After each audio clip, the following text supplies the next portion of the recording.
So this is going to be pickup video number two for the month of September. We'll just get the updates out of the way first. As you may or may not have seen, I have a new video series up called Quick Draw. If you want to check that out, you can click it here. I might have 2 episodes up at this point.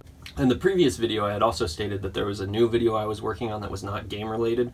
So obviously Quick Draw was not that, but the newer thing that I'm speaking of, I'm almost done. I'm so close to being done. I did have other people involved in that project, and it was impossible to get them to be a part of it, so I've done it all by myself, and it's taking a little bit longer, but I feel like that should be up within the next week or 2. But you know what? Boring! Let's jump into the pickups. So pretty early in the month, I had sold a Nintendo 3DS, and I bought something that I will be using for my history of Resident Evil videos. And to show you that there, I picked up the Gamecom. It's actually made by Tiger Electronics. So you remember all those like old Tiger games we used to have as kids, if you were my age?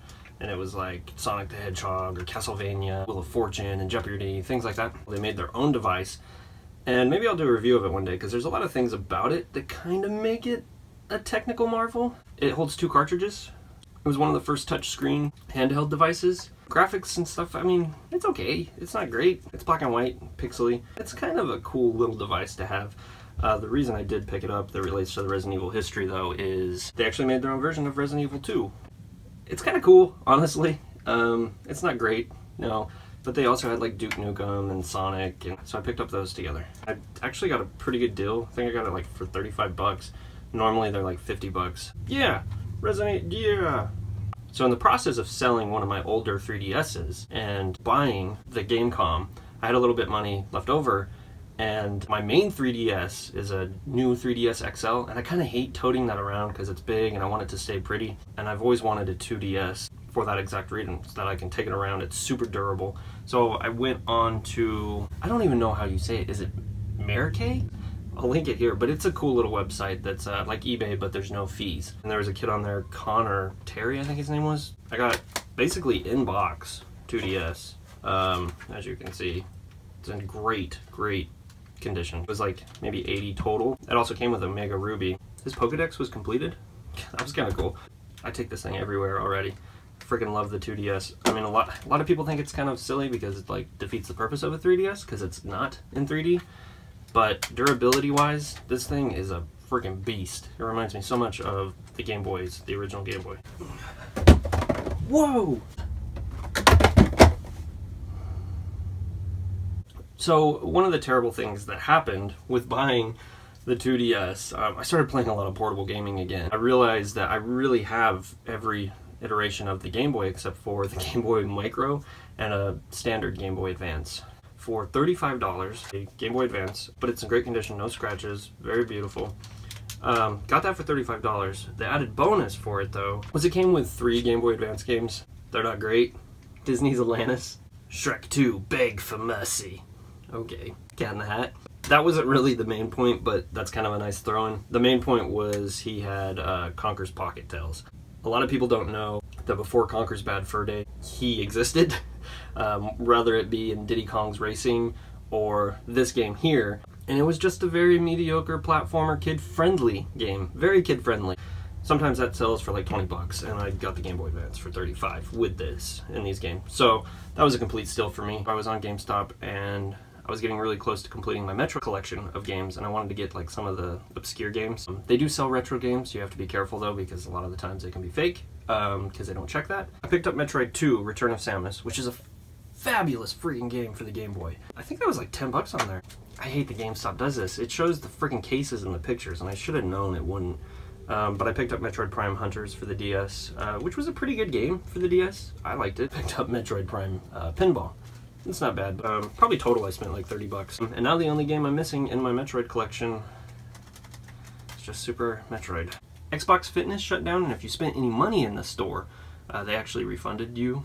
I'd spent like 60 bucks for Xbox P90X, so I technically got some free games, in a sense. They had the collector set of State of Decay. I've bought this game Xbox 360 digitally, I have bought it on the Xbox One digitally, and now to have the physical copy with all the DLC was really awesome.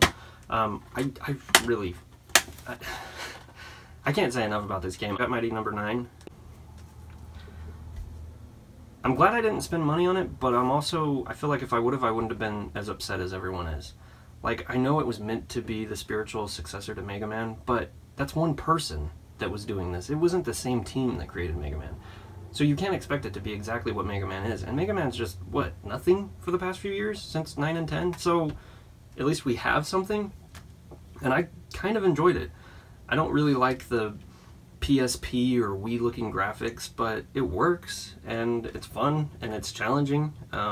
Maybe I'm just shitty at video games, but I find it just as challenging as some Mega Man games.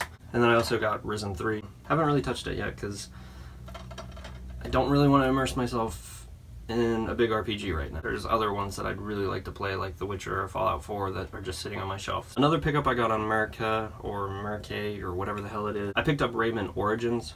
I got it for like $3. In the last video I talked about Cherokee Trader, where I got all those like really great SNES carts. If you haven't checked that out, check out that video. Anyways, I talked about picking up some SNES games that are really cheap. So I went back just to kind of revisit. They were all $10. They had Disney's Tarzan. It was fun. It was a good platformer. Also, the last video, I picked up some 64 cards, and one of the things that I had cut out of the editing process was that I buy a lot of cards. I hate the N64 cards don't have labels on the outside. In the last video I had cut out about the shop that I buy cases from. I'll put the link right here. Due to the cards that I had bought in my last video, I went on that website and picked up cases.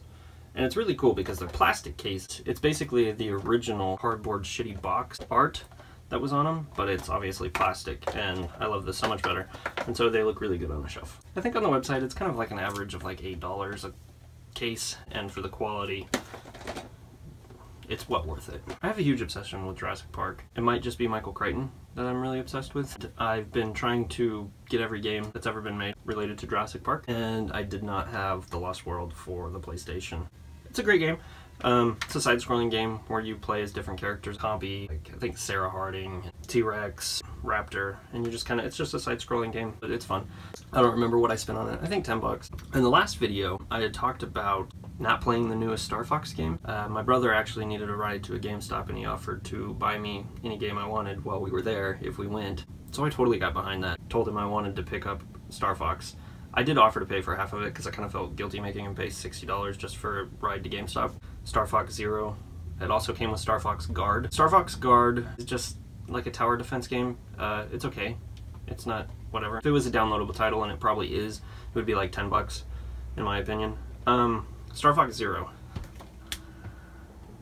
I liked it to a degree.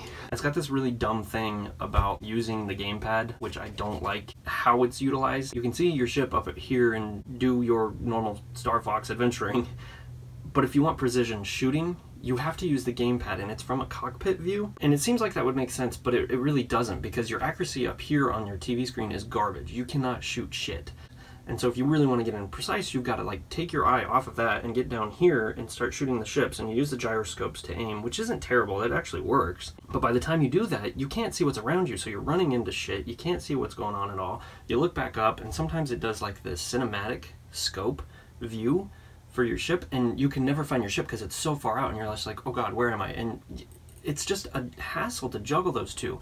One of the coolest things though, if you want to play this co-op, after you beat the levels, you can go in and play them co-op, and one person can control the ship while the other person does all the shooting. Well, you can both shoot, but this person does the cockpit shooting, and it really creates like communication and really a fun gameplay. Like, I think that was a great idea there. And like the little weird things your ship can transform into, like the freaking walker, that's terrible. I got so frustrated. But overall, I mean, it is fun, and when you get in these certain all-range open areas and you're just flying around shooting shit, it's fun. It really is, because you can just play from the cockpit. I wish that they could improve that though, because otherwise this would be a really good game. It's very derivative of the originals, but I don't know. It's not as bad as people are saying, I don't think. And while there, they also had, I've been looking for this for the Vita, 10 and 10-2 Final Fantasy. It was like $8, so that was a really freaking good steal. Recently, we went to Savannah, Georgia for our anniversary. While there, of course, I had to see if I could find some retro game stores. I was surprised because I searched thoroughly and I could only find one. It was called Planet Fun. I didn't get anything too good. The prices weren't really cheap. They were kind of what they would be on eBay, which is cool if you don't want to have to pay shipping and stuff, but when I could buy stuff on eBay, it wasn't really worth a lot of the pickups I saw. But I did find some stuff in there that was kind of really cheap. I got Speed Devils for the Sega Dreamcast. I hear it's not the greatest game, but you know, whatever. It was $8. I think it was worth it to me. I talked about being a big fan of Michael Crichton earlier. I'm also a big fan of Dan Brown, and they actually had a Da Vinci Code game. I have not played this yet. I have no idea what I'm walking into here. It was $5, so I really don't care, because even if it's terrible, for $5, hell yeah. This might even become a shitty game exploratory. I don't know. But I picked that up for $5 at that same store, and then when we checked out, they give you a free WWE card. So if you're lacking in your WWE trading cards, shop at Planet Fun. We were also in a Target, and Target, Walmart, they all have like a section that it's like games under $20 that are like, whether they're pre-owned or just games they're trying to get out of their inventory. It's usually on like a far wall. I always check those out because you never know. Like at one point I had found Wolf Among Us for like $2 for PS3, which was an amazing deal. At this Target, they had Borderlands the pre-sequel for $5. So I picked that up immediately because I think retail, this is brand new too, it's not pre-owned or anything. I think brand new sells for like $20 still. There's one other thing that I picked up that I've always wanted to add to my collection. If you can see, I love collecting Zelda stuff. Even something as crazy as the first 4 figure statues. They are pricey, they can get really up there, and I usually do my best to get them at affordable prices, but there's also the risk that if you don't pick them up when you see them, you're never going to find them again. I got really lucky with the Skyward Sword first 4 Dark Horse one here, and I actually found it at a GameStop that was going out of business for $20. So that was something I was really proud of. But when that came out, they also had a matching figure that went with it because it's meant to look like they're dueling. And it was Skirvo from Skyward Sword as well. When his figure originally came out, it was $120, maybe $130. And I just couldn't justify spending that much money on a figure of a character that I don't care that much for. Like, if it was Demise, I think that would have been a lot cooler. So I just couldn't bring myself to spend that money on a character that was very shortly in the game. Like, Skirvo's hardly in the game. It's a fun little swordplay battle, but I don't know, I just couldn't spend that money. And I remember it kept coming down every now and then in price. But again, I just couldn't justify spending $80, you know, dollars on something like that, even $60. Well, this last time we were at a GameStop in Savannah, I finally picked it up. $124. That was the original retail price.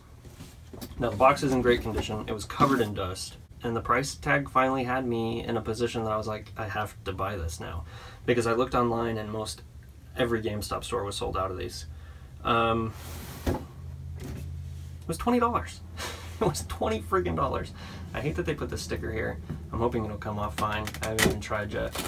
But I picked them up. So $20, man. That was unbeatable. It was really unbeatable.